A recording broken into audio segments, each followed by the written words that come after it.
कहानी की शुरुआत एक खौफनाक और सुनसान रेगिस्तान से होती है। एक ऐसी जगह जहां जिंदगी और मौत के दरमियान सिर्फ एक बारीक सी लकीर होती है। ये कोई आम जगह नहीं। यहाँ इन लोगों को भेज दिया जाता है जो या तो समाज के लिए बेकार हो चुके होते हैं या इतने खतरनाक होते हैं कि इन्हें आम इंसानों के दरमियान रखना मुमकिन नहीं होता। इस रेगिस्तान के दो हिस्से होते हैं। एक तरफ कंफर्ट जोन, जहाँ खाने पीने रहने और कपड़ों की हर सहूलत मौजूद है, लेकिन इस चमक दमक के पीछे छुपे हुए ऐसे राज जो किसी जहन्नम से कम नहीं। और दूसरी तरफ है वो इलाका जहाँ लोग मजबूरी में दरिंदे बन चुके हैं, न खाने को कोई चीज न पानी, इसलिए जो भी इन्हें मिलता है इसे मार कर खा जाते हैं, चाहे वो इंसान ही क्यों ना हो। इसी खौफनाक रेगिस्तान में आज एक लड़की को छोड़ दिया जाता है जिसका नाम है अरलन। अरलन को यहाँ छोड़ने के लिए दो पुलिस ऑफिसर आते हैं क्योंकि इसने ऐसे जुराइम किए हैं जिनकी कोई वाज़ेह सजा नहीं होती। इसलिए फैसला किया जाता है कि अब इसे अपनी बाकी जिंदगी इसी दीवार के उस पार गुजारनी होगी। वहाँ एक बोर्ड लगा होता है जिस पर लिखा होता है अब इसके साथ जो भी होगा इसकी कोई जिम्मेदारी अमेरिकी हुकूमत पर नहीं होगी। ये सब पढ़ने के बाद अरलन मुकम्मल तौर पर अपने हाल पर छोड़ दी जाती है। इसके हाथ में एक कागज होता है जिस पर लिखा होता है फाइंड कंफर्ट जोन। वो इसी उम्मीद में इस सुनसान रेगिस्तान में आगे बढ़ने लगती है। दूर दूर तक कोई इंसान नजर नहीं आता, सिर्फ खामोशी और वीरानी। कुछ देर बाद इसे हादसे का शिकार गाड़ी नजर आती है। वो थक चुकी होती है, इसलिए वहीं रुककर आराम करने का फैसला करती है। और कब इसकी आंख लग जाती है इसे खुद भी पता नहीं चलता। अचानक किसी कहने की आवाज से इसकी आंख खुलती है। वो देखती है कि कुछ अनजान लोग हाथों में हथियार लिए इसकी तरफ बढ़ रहे हैं। इनके चेहरों पर इंसानियत नहीं बल्कि दरिंदगी साफ नजर आ रही होती है। अरलन भागने की कोशिश करती है लेकिन अब बहुत देर हो चुकी होती है। वो लोग इसे पकड़ लेते हैं और मारकर बेहोश कर देते हैं। जब अरलन को होश आता है तो खुद को बंधा हुआ पाती है और इधर उधर देखती है। इसे पता चलता है कि वो एक तबाहशुदा जहाज के अंदर कैद है। तभी वहाँ एक औरत आती है और बगैर किसी हिचकिचाहट के अरलन के हाथ और पैर काट देती है। और फिर वो औरत अरलन के कटे हुए हाथ और पैर को अपना सुबह का नाश्ता बना लेती है। जी हाँ, आपने बिल्कुल सही सुना, यही वो लोग हैं जिनके बारे में हमने शुरू में बात की थी, दरिंदे कैनिबल्स। शदीद दर्द की वजह से अरलन वहीं बेहोश हो जाती है और किसी को इसकी कोई परवाह नहीं होती। इसके बाद हमें इस पूरे खतरनाक दरिंदा ग्रुप को दिखाया जाता है। ये एक बहुत बड़ा ग्रोह होता है जो न सिर्फ इंसानों को खाता है बल्कि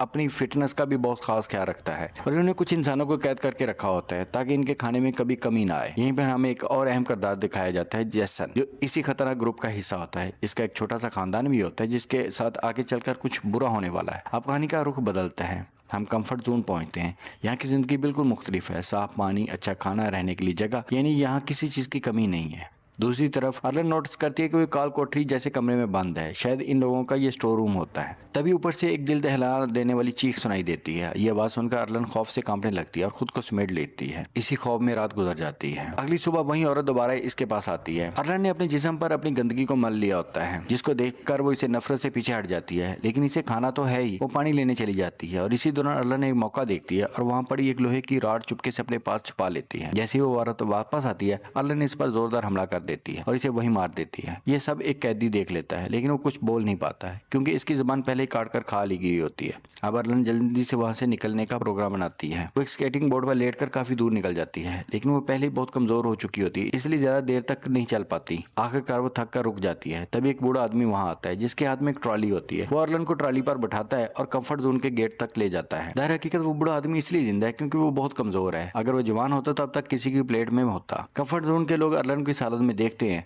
तो फौरन समझ जाते हैं कि ये इसी दरिंदा ग्रुप का काम है।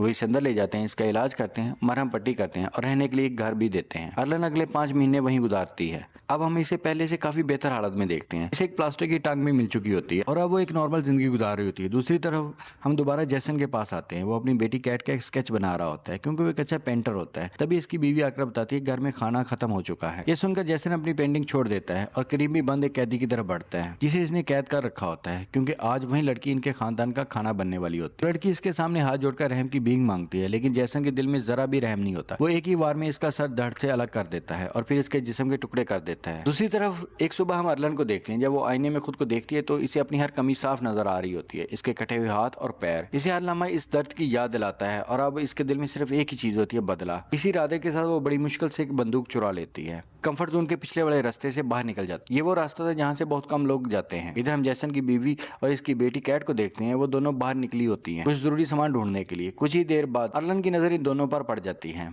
अब वो चुपचाप इसके करीब पहुंचती है। जैसन की बीवी डर के मारे हाथ जोड़ती है और कहती है हमें जाने दो, मेरी बेटी मेरे साथ है। लेकिन जैसे ही अरलन को पता चलता है कि ये भी उसी खतरनाक ग्रुप का हिस्सा है तो इसका गुस्सा फट जाता है। वो कहती है मैंने भी तुम लोगों से अपनी जान की भीख मांगी थी लेकिन तुमने मेरे हाथ और पैर काट दिए थे। वो एक लम्हा जाया किए बगैर इसको गोली मार देती है। कैट शौक में खड़ी रह जाती है। इसे कुछ नहीं समझ आता कि अब हुआ क्या है। अरलन की नजरें कैट पर पड़ती हैं और इसके दिल में नरमी आ जाती है। वो इसे नहीं मारती बल्कि अपने साथ कंफर्ट जोन ले आती है। रास्ते में वही बूढ़ा आदमी इन्हें देख लेता है। कंफर्ट जोन में कैट को एक खरगोश पसंद आता है। अरलन उसे ले देती है। फिर वो इसे अपने घर ले जाती है। अर्लन जानती है इस सब में कैट की कोई गलती नहीं है।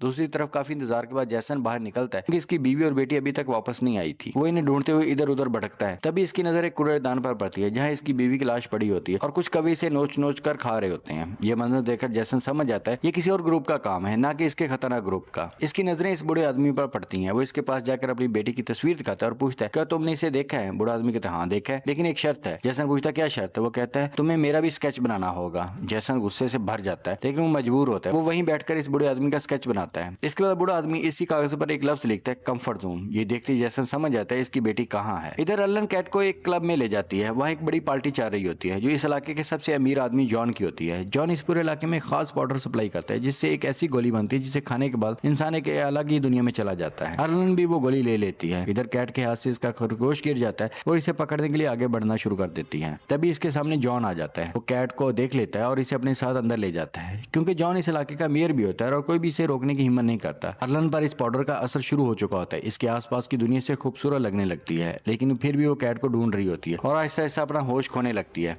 कैट को ढूंढते ढूंढते पार्टी से बाहर निकल जाती है। चलते चलते वो इतनी दूर आ जाती है कि इसे खुद भी अंदाजा नहीं होता। अगली सुबह जब अर्लन की आंख खुलती है तो वो देखती है कि इसके सामने जैसन खड़ा है। जैसन के हाथ में अर्लन का मसनूई पैर होता है जिसके बगैर वो चल भी नहीं पाती। फिर जैसन इसे अपनी बेटी कैट का स्केच दिखाता है और पूछता है क्या तुमने इसे कहीं देखा है? अर्लन डर जाती है और झूठ बोलती है नहीं मैंने इसे नहीं देखा। वो झूठ इसलिए बोलती है क्योंकि अगर जैसन को सच पता चल गया तो इसे जिंदा नहीं छोड़ेगा। लेकिन जैसन को अर्लन की जरूरत भी होती है क्योंकि उसे पता था कि कंफर्ट जोन के करीब अगर वो गया तो वो लोग इसे गोली मार देंगे। इसलिए जैसन एक डील रखता है मैं तुम्हें सेफली कंफर्ट जोन के अंदर छोड़ दूंगा लेकिन बदले में तुम मेरी बेटी को अंदर से ढूंढ कर लाओगी। और साथ ही वार्निंग देता है अगर तुमने जरा भी चालाकी की तो मैं तुम्हें दुनिया के किसी भी कोने से ढूंढ कर टुकड़ों में काट दूंगा। अर्लन मजबूर होकर मान जाती है क्योंकि वो कंफर्ट जोन से बहुत दूर आ चुकी होती है। कुछ देर बाद इनके सामने एक और आदमी आ जाता है। वो इसी खतरनाक ग्रुप का हिस्सा होता है। वो कहता है इस लड़की का पैर मुझे दे दो, बदले में मैं तुम्हें पेट्रोल दूंगा।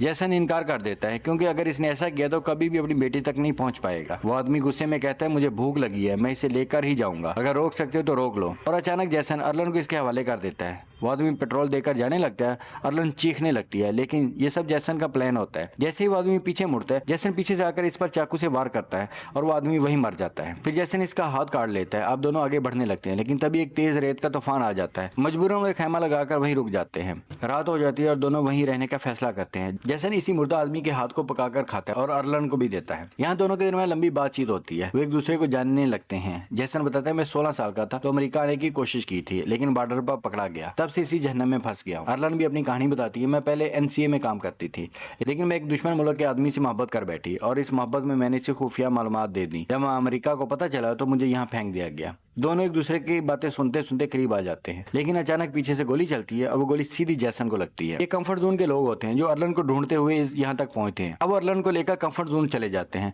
लेकिन अर्लन का वहाँ दिल नहीं लगता। वो जैसन को वहाँ छोड़कर आना नहीं चाहती थी इसलिए वो एक बड़ा फैसला लेती है और वो वापस इसी जगह जाती है जहाँ इसने जैसन के साथ वक्त गुजारा था। वहीं से जैसन की स्केच बुक मिलती है जिसमें इसकी बेटी कैट के कई स्केच बने होते हैं। ये देखकर अर्लन टूट जाती है। इसे एहसास होता है कि कैट के खो जाने में कहीं ना कहीं मेरी भी गलती है। अब वो फैसला कर लेती है कि मैं किसी भी हाल में कैट को ढूंढ लूंगी। वो वापस कंफर्ट जोन आती है और हर किसी से कैट के बारे में पूछती है लेकिन किसी को कुछ पता नहीं होता। दूसरी तरफ वही बूढ़ा आदमी आसमान में कुछ परिंदे देखता है। वो शक करता है कि शायद वहाँ कोई लाश है। वो वहाँ पहुंचता है और देखता है कि जैसन अभी जिंदा है लेकिन बेहोश पड़ा है। वो इसे बचाने के लिए एक कौवा पकड़ता है और इसे खिलाता है ताकि इसके जिस्म में कुछ जान आ सके। इधर अर्लन अकेली बैठी होती है और इसे समझ नहीं आता कि वो क्या करे। तभी इसकी नजर जॉन के महल पर पड़ती है। वहां से कुछ औरतें बाहर आ रही होती है और इन्हीं में कैट भी होती है। अर्लन इसे देख लेती है लेकिन अभी कुछ नहीं करती क्योंकि वो एक प्लान बना रही होती है। दूसरी तरफ बूढ़े आदमी की मदद से जैसन आहिस्ता आहिस्ता होश में आ रहा होता है। अब कहानी हमारे क्लाइमैक्स की तरफ बढ़ती है। बूढ़े आदमी की मदद से जैसन अब ठीक हो चुका होता है और वो इसका शुक्रिया अदा करता है और फौरन अपनी बेटी को ढूंढने के लिए निकल पड़ता है। इधर अर्लन जॉन के महल तक पहुंच जाती है। यहाँ वो देखती है कि बहुत सी औरतें काम कर रही हैं। वो सब इस पाउडर को छोटे छोटे पैकेट्स में भर रही होती हैं। अर्लन मौका देखकर कहती है मुझे भी यहाँ काम पे रख लो। यहाँ हमें पता चलता है कि जॉन ने कैट को गोद ले लिया होता है क्योंकि इसकी अपनी कोई औलाद नहीं होती। इसी वजह से वो अर्लन को भी काम पर रख लेता है। कुछ देर बाद एक औरत अर्लन के कमरे में ले जाती है ताकि इसे नए कपड़े पहनाए जाए। ये औरत दरअसल जॉन की बीवी होती है। अर्लन वॉशरूम जाने का बहाना करती है और जैसे ही अंदर जाती है वो अपने मसनूई पैर के अंदर छुपाई हुई बंदूक निकाल लेती है। फिर वो जॉन की बेगम को यरगमाल बना लेती है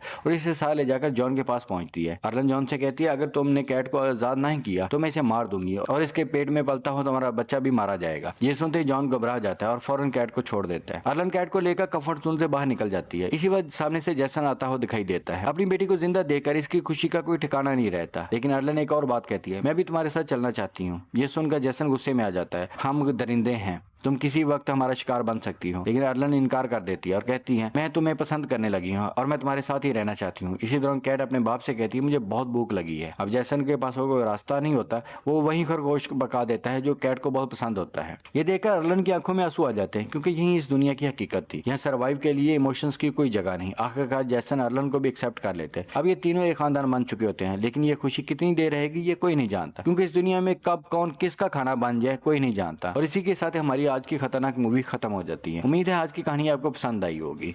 मज़ीद अच्छी मूवीज के लिए आप हमारे चैनल को सब्सक्राइब करें।